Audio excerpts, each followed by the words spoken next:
Hey guys, it's Adam with Mods4Quads, and today I want to talk about something that unfortunately all of us have to deal with, whether we're injured or able-bodied, and that's bowel health.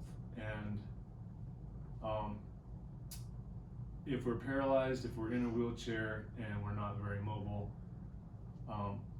especially if we can't transfer ourselves, timing and lifestyle and a lot of choices play into how reliable our bowel programs are. And as you guys probably already know, our independence can be greatly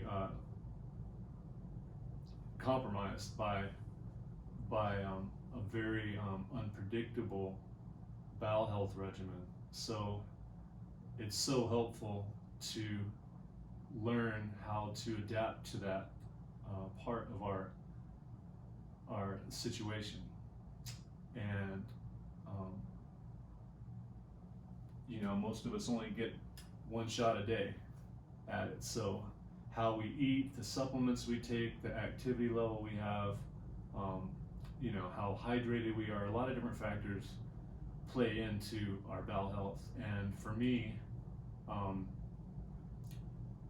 I had a few involves when I was in the hospital, and I got out of the hospital. I was trying to be, early on, I was really trying to be vegan after my injury to try to keep my system clean, and I knew that it would be hard to digest a lot of food, and I didn't want to back myself up eating a lot of meat.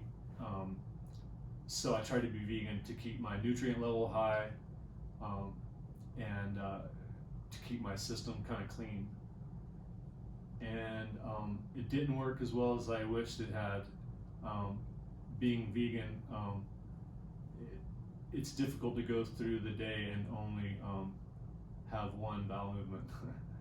So for me, it was very difficult to be vegan and not have involuntary bowel movements.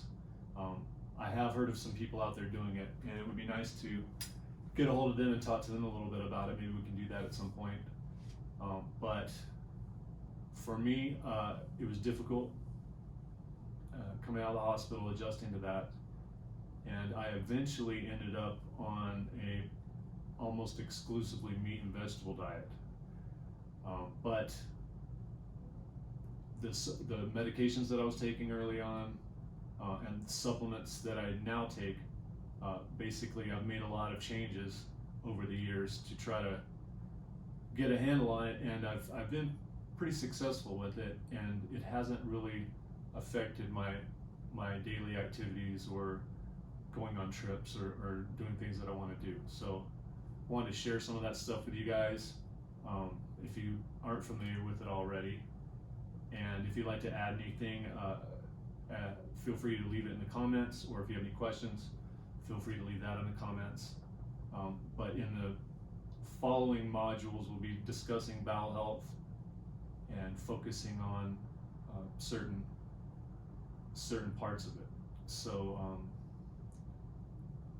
first we'll talk about exercise for digestion, based on how sedentary we are, and things that we can do to help stimulate peristalsis and blood circulation and have a healthy elimination cycle.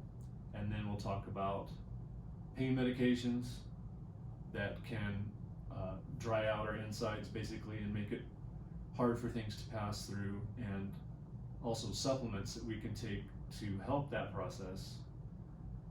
And so we'll talk about that a little bit. And after that, we'll talk about diet. Obviously, what you eat has a lot to do with what comes out the other end. So that really affects things. After that, we'll talk about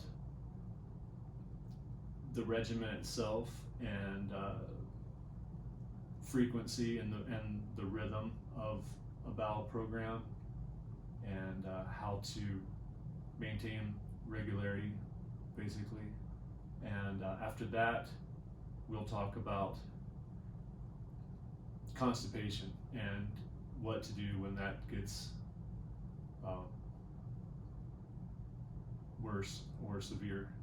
and when to seek help about that. So I look forward to telling you guys more about that, and some of the things that I've learned over time, and then get some feedback from you guys.